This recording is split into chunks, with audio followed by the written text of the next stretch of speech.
Halo Sobat Penerbangan, kembali lagi dengan Politeknik Penerbangan Jayapura. Sekarang saya bersama dengan Girvinia. Jadi hari ini kita akan ngobrol dengan Girvinia seputar kegiatannya atau kehidupannya di Politeknik Penerbangan Jayapura. Tapi sebelumnya, Girvinia bisa nggak kenalan ke teman-teman di sana? Silakan. Halo teman-teman, perkenalkan nama saya Girvinia Priyantiaga dari Prodi Manajemen Lintas Udara Taruna Politeknik Penerbangan Jayapura. Saya berasal dari Merauke. Tuh, berasal dari Merauke. Girvinia saya panggil Nia aja nggak apa-apa ya? Oke. Nia, kenapa sih pengen sekolah di Politeknik Penerbangan Jayapura? Awalnya tuh karena disuruh orang tua, tapi setelah sekolah di sini ternyata di sini tuh punya prospek kerja yang lebih bagus untuk kedepannya. Oke. Terus kalau saya lihat di Nemteknya kan MLLU ya, berarti manajemen lalu lintas udara. Sedangkan kemarin kalau nggak salah yang dibuka tuh prodinya ada teknik listrik bandara sama manajemen bandar udara ya toh. Terus kenapa tuh milih MLLU? Soalnya saya ingin mempelajari tentang bagaimana kita mengatur pesawat di atas udara, Pak. Oh gitu. Jadi kan Oke. awalnya sebelum saya masuk di sini, saya merasa bahwa kayaknya pilot lebih pintar. Maksudnya begini, seperti supir taksi. Kan supir taksi itu mereka yang menjalankan. Taksi itu mereka yang menjalankan. Tapi ternyata di atas udara itu beda. Ada orang-orang di balik layar yang membantu untuk mengatur rute pesawat supaya kan di atas kan traffic banyak, Pak. Benar. Jadi terus tidak ada rambu-rambu lalu lintas. Iya. Kan tidak mungkin ada lampu merah di atas. Benar banget. Jadi dengan air traffic control ini ternyata mereka tuh punya tugas membantu supaya jangan sampai terjadi kecelakaan di atas udara. Oke, benar. Jadi teman-teman, kalau kita ngeliat ke atas memang nggak kelihatan ya pesawat ya, tapi kalau nanti lihat di radar itu pesawat tuh banyak sekali.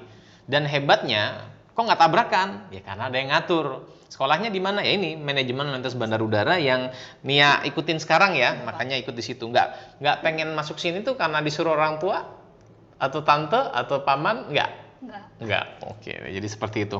Kemudian pas pelajaran MLLU, sebenarnya pelajarannya susah nggak sih? Awalnya susah, Pak. Susah ya? Susah. Kayak gimana tuh susahnya? Kan kita manajemen lintas udara ini kan seperti yang tadi saya bilang di awal, kalau kita membantu untuk mengatur rute pesawat di atas udara. Jadi itu awalnya tuh tekanan batin, Pak. Oh, gitu. Susah sekali, ini bagaimana caranya supaya pesawat di atas jangan sampai tabrakan. Jadi kita harus punya planning ahead.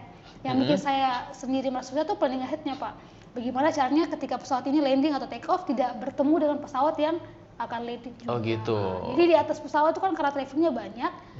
Bagaimana caranya saya bisa mengatur supaya yang paling penting adalah keselamatan dari penerbangan itu. Keselamatan dari penerbangan ya. Sekarang kan udah semester 2 ya, naik ke 2 ya. Bisa dikasih tahu nggak pelajaran favorit tuh? Nge-lab atau gimana? Pelajaran favorit sih dari Bang Hendrik, aerodrom kontrol prosedur sama meteorologi dari instruktur Ezri. Oh, Ezri. Oke, tadi bilang Bang Hendrik ngajar apa Mas Hendrik itu? Aerodrom kontrol prosedur sama di lab juga, Pak. Oh, aerodrom kontrol prosedur sama lab. Ngapain aja tuh? Di lab ya seperti kita bermain pesawat. Seperti kita main game, jadi kita kontrol terus didampingi sama instruktur, terus di luar ada teman-teman yang jadi pilot. Jadi teman-teman mereka yang mengarahkan pesawat, kita hanya memberi informasi, oh pesawatnya harus ke sini gitu. Jadi teman-teman ikut informasi dari kita. Jadi seperti teman-teman tuh jadi pilot, kita yang jadi air traffic controller. Air traffic controllernya ya, yang ngajar tadi Mas Hendrik ya. Menurut Nia, Mas Hendrik itu dosen yang tadi aerodrom itu seperti apa? Dosen terkeren menurut saya. Oh, terkeren. Bapaknya Kerennya kayak LLU. gimana tuh? Oh, bapaknya LLU. Kok bisa disebut bapaknya LLU? Kenapa? Soalnya Bang Hendrik itu seperti dokumen berjalan. Dokumen berjalan. Dia Contohnya? menghafal setiap detail atau setiap titik pokoknya yang ada dalam dokumen itu selalu Bang Hendrik hafal. Jadi dalam satu pelajaran tuh meja yang kecil tuh tidak cukup. Harus bawa buku tebal-tebal kan bukunya kan. Oh gitu. Dan Mas Hendrik apal semua dokumen yang dipelajarin itu ya? Dari dokumen KP326 semuanya hafal. Terus sampai ke halaman-halamannya Pak, itu yang buat kita kayak gila, ini orang keren sumpah. Oh gitu ya. Jadi dia benar-benar regulasi semuanya apal ya Nia ya. Keren deh. Abis itu tadi abis aerodrom ada meteorologi. Kenapa tuh suka meteorologi? Itu semester berapa meteorologi? Semester 1. Oke, kenapa suka meteorologi? Karena meteorologi membahas tentang cuaca-cuaca, terus awan-awan, kita baca tentang kode-kode penerbangan. Kan nanti kan air traffic controller kan ada kasih sama pilot tentang cuacanya atau weather condition. Benar. Jadi dipelajari itu terus sama instrukturnya kan juga sabar. Oh, sabar. Cara mengajar instruktur siapa sih asik. namanya? Ezri dari BMKG. Oh, Ibu Bapak? Ibu. Ibu Ezri dari BMKG. Jadi dia sabar ya? Sabar sekali. Sabar sekali. Terus kalau kita punya pertanyaan tuh dijawab sampai sedetail-detailnya. Oh, sampai sedetail-detailnya. Jadi seperti itu ya. Kemudian pas pandemik ini kan kita ada ngerubah tuh ya kalau nggak salah ya. Karena kita pandemi kalau nggak salah sekitar 2-3 bulanan ya Nia ya.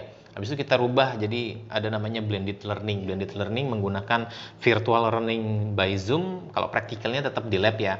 Karena ada yang jauh juga kan. Itu menurutnya efektif nggak? Kalau menurut saya kurang efektif, Pak. Kurang efektif.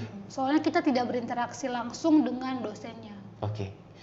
Berinteraksi bukannya by Zoom kita interaksi? Iya, Pak, tapi maksudnya tidak secara nyata.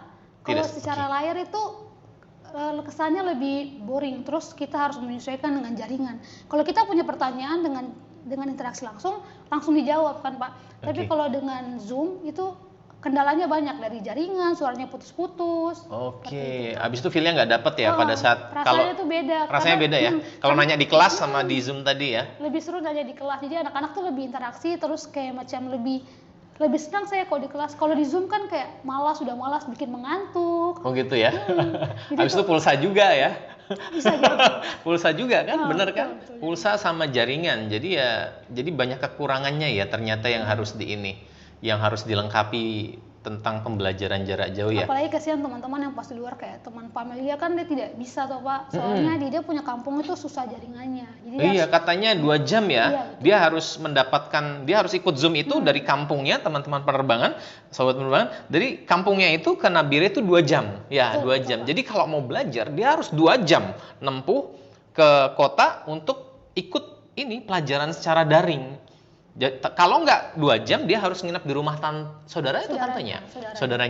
Mungkin itu salah satu tugas tambahan pemerintah. Yang pertama bahwa PJJ ini kalau di kota besar nggak masalah ya, karena ya posisinya semua jaringan tercoverage. Tapi kalau di Jayapura, di Provinsi Papua dan Papua Barat ada beberapa titik dan beberapa kota yang tidak bisa dijangkau oleh jaringan internet.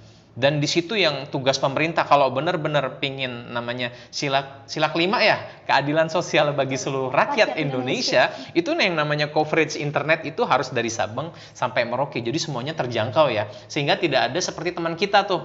2 jam dari kampungnya ke Nabire harus ikut Zoom. Itu salah satu tugas pokoknya pemerintah demi belajar. Dan kita ada di timur, kita support itu, harus disupport, benar ya. Nah, kemudian ini ada kita kalau nggak salah punya ekskul, salah satu ekskul bahasa ya, berarti bahasa Inggris sama bahasa Jepang. Nah, baru-baru ini. Ya, kan ikut bahasa Jepang dong. Boleh tahu nggak sih instrukturnya siapa? Instruktur Leonardo. Oh, Leonardo. Instruktur Leonardo. Bisa dikasih sedikit nggak ke sobat penerbangan? Maksudnya bahasa Jepangnya kayak gimana? Kan saya tahu sih baru beberapa kali, cuman memang diperuntukkan kan seperti apa? Coba dikasih tahu deh contoh. Dikit aja. Hajime Mashite, watashi wa Girvinia Priyantiaga. Terus kalau misalnya selamat pagi, ohayo gozaimasu. Terus konnichiwa, selamat siang, konbawa, selamat malam. Selamat malam ya. Oh, jadi seperti itu. Menurut Ania, bagus nggak sih program-program kayak gitu? Bahasa Inggris, bahasa Jepang yang kita berikan ke taruna-taruna sama taruni. Bagus sekali teman-teman, soalnya kan kalau saya sendiri basicnya kan belum pernah belajar bahasa asing. Tapi setelah masuk di sini belajar bahasa Jepang ternyata bukan hanya bahasa Inggris yang perlu kita pelajari, ada pelajaran bahasa lain juga. Terus kan bahasa Jepang itu punya huruf hiragana, katakana, huruf kanji. Itu susah banget tuh nih ya. Tapi diajarin ya? Diajarin. Dan udah mulai sedikit-sedikit bisa? Sedikit. Soalnya baru bisa. beberapa kali pertemuan. Baru beberapa kali pertemuan ya? Jadi punya wawasan baru tentang bahasa asing selain bahasa Inggris. Selain bahasa Inggris ya? Ya, jadi sebenarnya di Politeknik Penerbangan Jayapura kita outcome tuh lulusannya ya. Jadi memang diperuntukkan bukan kerjanya nanti di dalam negeri aja sobat penerbangan. Tapi kita juga mengincar untuk pasar di luar negeri. Kemarin sih kita ngincarnya di Jepang. Karena insya Allah kalau dibantu sama pemerintah dan lain sebagainya, program kerjasama dengan JIKA dan Atasa Perhubungan yang ada di Jepang, kita bisa menggolkan adik-adik atau taruna-taruna ini bisa bekerja di sana nanti outcome-nya jadi seperti itu. Kemudian ya, tanya lagi nih biar kita sharing sama sobat penerbangan atau teman-teman di luar sana, bisa diceritain nggak sedikit kegiatan dari bangun pagi sampai Kembali tidur. Sampai kembali tidur di saat pandemik. Karena kan kemarin tuh kita pandemik sekitar berapa bulan ya nih ya? 2-3 bulan ya? 3 bulanan ya. Berarti kan yang sebelumnya kita upacara masih ada atau apel masih ada? Sudah tidak ada. Sudah tidak ada. Apel masih ada? Apel masih ada, cuma mematuhi protokol kesehatan. Jadi kita pakai masker sama selalu jaga jarak. Oh, tapi tetap ada ya Tetap untuk ada. mengabsen ya. Oke, bisa di-sharing sedikit kegiatannya Nia dari bangun pagi sampai balik lagi tidur. Jadi teman-teman tahu tuh, oh kalau saya masuk Politeknik Penerbangan Jayapura, kegiatannya seperti ini. Jadi teman-teman, di Politeknik Jayapura ini kita bangun pagi diwajibkan jam 4. Itu harus Pak, bangun pagi jam 4. Cuma kalau saya kan maunya jam 3 lebih 40 lah untuk cuci muka, untuk ke toilet, sikat gigi, untuk persiapan diri untuk ibadah. Tapi kalau misalnya waktunya belum cukup, saya tidur lagi. Oh gitu. Jadi tunggu ada pengumuman, 15 menit mendatang waktu ibadah. Nah, baru turun untuk ikut ibadah. Pengumuman jam berapa biasanya nih? Pengumuman jam 4. Jam 4 Pokoknya ya? jam 4 teng itu sudah pengumuman waktu istirahat telah selesai. Oke. Nah, itu harus kawan-kawan semua bangun. Setelah itu jam 4:30 kan ada sholat untuk yang Islam sama Nasrani, ada ibadah. Setelah kita ibadah, kita ikut olahraga pagi. Olahraga pagi. Nah, kalau olahraga pagi dulu sebelum pandemi kan kita bisa lari sebebasnya di luar. Bisa lari keliling sampai ke pantai BSG gitu. Tapi kalau sekarang kan kita lari hanya sampai di kampus saja, hanya dalam kampus saja. Terus setelah itu pembersihan, setelah pembersihan kita apel makan pagi, setelah apel makan pagi kita apel pagi, apel pengecekan, lalu setelah apel pagi kita pendidikan, setelah itu apel pagi jam berapa nih ya? Apel pagi jam 7. Jam 7, oke. Terus setelah itu kita pendidikan, setelah pendidikan kita olahraga sore. Olahraga sore jam setelah pendidikan sekitar jam 4 atau jam 4-an. Ya. Olahraga bebas. Olahraganya jadi bebas. Teman-teman di sini tuh punya olahraga banyak sekali. Dari ada basket, badminton, volley. Jadi kalau teman-teman masuk sini, kalau teman-teman tidak akan rugi. Serius. Oh gitu ya. Olahraga favorit apa dong? Volley. Volley. Kenapa milih volley? Rame. Oke. Walaupun pertama-tama sakit kan mukul bola kan. Tangannya ya. Setelah itu kita pembersihan, setelah pembersihan sholat buat yang teman-teman muslim. Jam 6-an ya, jam 6-an. Setelah mereka sholat, kita apel makan malam. Setelah itu belajar pribadi, belajar mandiri di barak. Terus jam 9 pas harus apel malam, apel pengecekan.